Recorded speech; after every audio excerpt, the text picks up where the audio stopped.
Hello, I'm George Igo. You may be used to seeing me acting in comedy sketches and doing wild and zany things, but today I come here to discuss a topic that's much more serious. A topic that's gone unnoticed in our society. A topic that has kept me up many long and sleepless nights. And this topic is, of course, the hobo. Throughout American history, there has existed a subculture. One that exists to undermine authority and gnaw at the status quo. Every so often, however, this subculture becomes a victim of the society which it sought to circumvent. Such is the case with the glorious culture of the hobo. Once prosperous, the hobo has all but disappeared. Its memory, a distant afterthought in the minds of most Americans. But all is not lost, is it? Join us as we go in search of the hobo.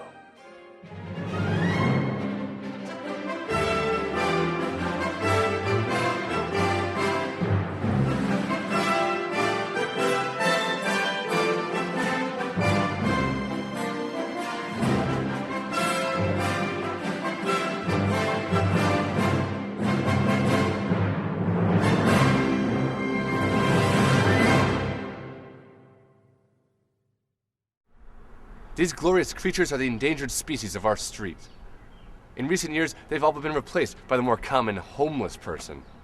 Images of happy hobos dancing around an oil drum fire and playing the fiddle and drinking whiskey and eating beans from a can have been replaced by images of drug addicts and beggars that lie about the streets and cause us nothing but problems. Now, I know what you're saying. George, you're glorifying the life of the hobo. It's not that great. They don't spend all their time drinking and dancing and having a good time. But that's where I think you're wrong. I think the life of the hobo is as glorious as I make it out to be. Only problem is, I don't know anyone who's ever actually met a hobo. That's all gonna change. I started my search here by asking some homeless people in the back alley behind my local 7-Eleven. Hey, do you know of any hobos? Hobos? What are you talking about? What kind of fairy tale land do you live in?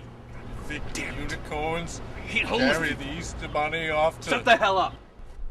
Do you know of any hobos? I voice cartoon characters on Oh! Hobos, you goddamn derelict! We haven't had hobos here in 10, 12 years. Intrigued by the statement of the first homeless person, I continued my search, but found nothing but a series of dead ends. Answer me, goddammit! I don't know of no hobos! Useless! You aren't half the street creature the hobo is! You aren't fit to cook his beans!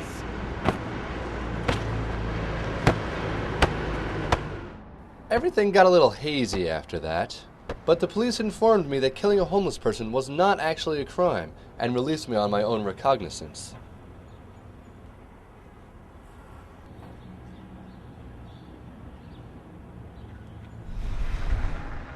Armed with a new lease on life and a bottle of Xanax, I continued my search.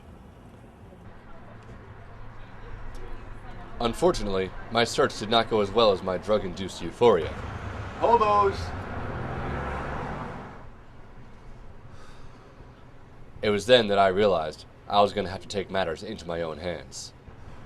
Hobos are a very secretive people. If I hope to penetrate their society, I'm going to have to go undercover. It's a good thing I'm a master of disguise.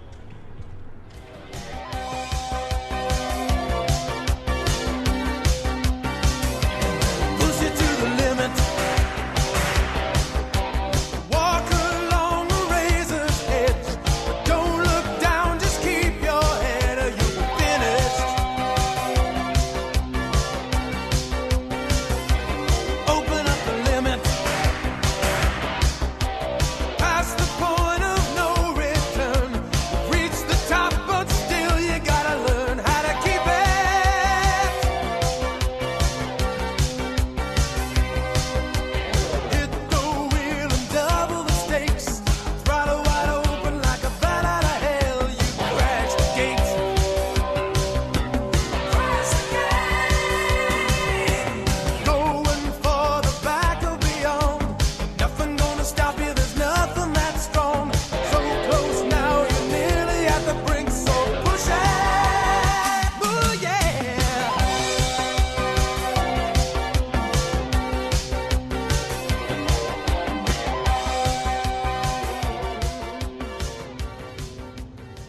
Armed with my new look, I was ready to take on the world. Hobos! Hobo here! Hobos! I got some beans! I was again met with rejection. I was about ready to give up when a chance encounter changed my fortunes completely.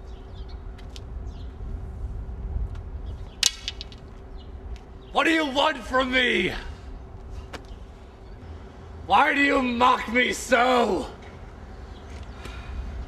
Psst, hey, you looking for hobos? Yes, I am looking for hobos. Do you know of some? Follow me.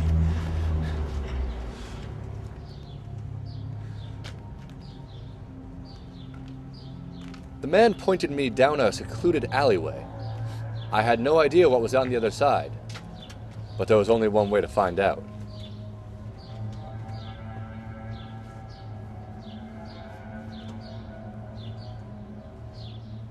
Would this be the end of my search? Would I find the hobos I was looking for? Or would it be just another dead end?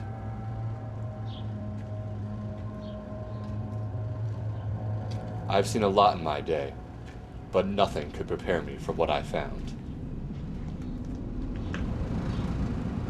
Mother of God. We interrupt this program to bring you a special report. Now, from our studios in New York, here is long-deceased newsman Edward R. Murrow. Hello. I'm Edward R. Murrow. We'll get back to your program in just a moment. But first, we have this breaking news story. Longtime McDonald's spokesman Ronald McDonald has been arrested for unruly conduct and exposing himself to a minor at a McDonald's in Paris. As we see here, McDonald was taken away without a struggle and is currently awaiting arraignment. Although McDonald was once a symbol of youthful exuberance, he has fallen on hard times lately. His well-documented drug problems have landed him in jail on a number of occasions. Things only got worse for Ronald when this shocking picture surfaced.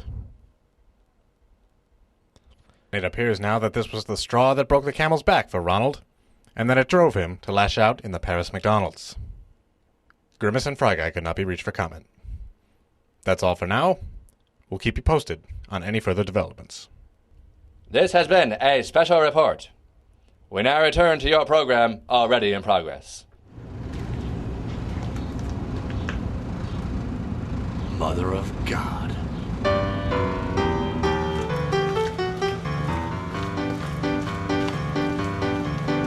Oh, the life of a hobo is a great one, yes, it's true. It's a life full of happiness, of song and dance and crew. One day you should join us and learn a merry song, 'cause when you're a hobo all life long. If you want to be a hobo, here's the life that waits for you. I don't drink, no problem, the rum refills on cue. You'll need no money, have no strife, no worry, you'll be free. 'Cause we're magical creatures who live lives of jubilee. My name is Hobo Jim, and of hobos I am king. I've worked to keep us happy and our secrets safe from them. We're picky about who joins our ranks, you'll have to prove your worth. 'Cause the sightings of our hobo gangs are rare here on Earth. Don't confuse a hobo with those lousy stinking bums. They are nothing like us, they live their life on crumbs. They don't know how to sing or dance, they never had a priest. And to make matters worse, I hear they're all diseased. Heard they're all diseased. I found that the hobo way of life was not so different than the folk tales I had heard. I met the ringleader, who went by the name of Hobo Jim. He explained the way things worked around here. Well, every night we have the Hobo Jamboree, where Fiddlin' Zeke plays his fiddle and we all sit around drinking cheap whiskey. So you mean that... No, you weren't glorifying the life of a hobo. It is that great. Fascinating. I asked about where the hobo had disappeared to in recent years, and I learned of their dark history over the past decade. We hobos are a proud race, but We've had some problems with radical anti-hobo groups that reject our carefree lifestyle. They've nearly wiped us out. It was then that I heard of the Great Hobo Massacre of 1996. I hate hobos. With their bean eating and their whiskey. That's why I end their lives, because they're useless. Hobos. I kill hobos for a reason. They don't deserve to live. Wait a minute. I think I see a hobo right now. Come on. Hobo. I'm a killer. You think I'm playing? You think this is a joke? You don't want to see this. Turn that camera off. Hobos. Shocking video. Shocking, bewildering video. The Great Hobo Massacre of 1996 wiped out indigenous hobo tribes all across the nation. Some historians went so far as to actually declare the hobo dead.